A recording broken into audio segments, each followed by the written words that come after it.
మా మమ్మీ ఇడ్లీ చేస్తున్నారు. క్యారెట్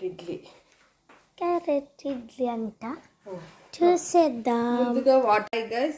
ముందుగా వాటర్ పెట్టుకోవాలి. వాటర్ బాయిల్ అవుతుండగా ఈ ఇడ్లీ రేకులకు కొంచెం ఆయిల్ అప్లై చేసి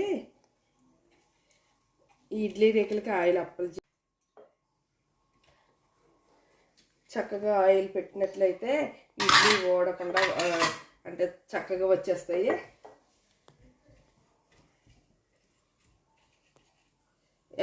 ప్రాసెస్ ఎలా చేయాలో చూద్దాం.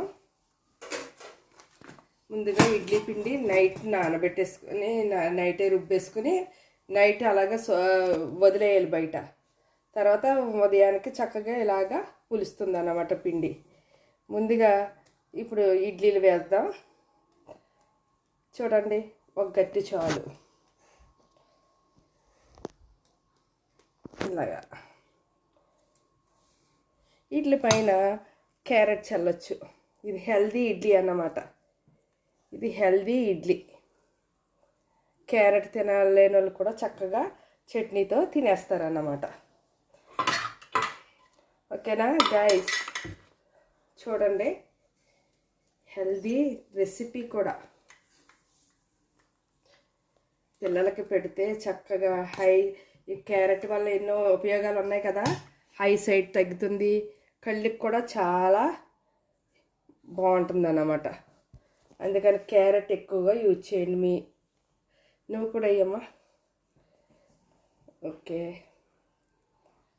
ఓకేనా, ఇంకొక ప్లేట్ వేస్తాం. ఒక స్పూన్ వేస్తాను. ఒక స్పూన్ అయిపో దగ్గరికి పెట్టాలను. కారకూడదు, వేసే మొత్తం. ఓకే వేసాను. నాకు అవ్వట్లేదు. చూపిస్తున్నావా వీడియో? యా. ఇప్పుడు క్యారెట్ అప్లై చేసి ఇలా ముద్దగా వేయకూడదు, ఇలా విడివిడిగా వేయాలి.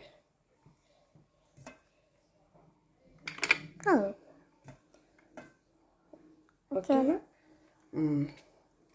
ఇది మనం ఇప్పుడు దీంట్లో పెట్టేస్తున్నాం. దీని లిడ్ ఎక్కడ ఉంటుంది చూడమ్మా, అక్కడ చూపించు. దీన్ని ఇలా లోపల పెట్టేసుకుని సిమ్లోనే పెట్టుకోవాలి. హాఫ్ అన్ అవర్ సిమ్లోనే పెట్టుకున్నట్లయితే అది ఇడ్లీ బాయిల్ అయిపోతుంది అన్నమాట. పార్ట్ 2. By part 2.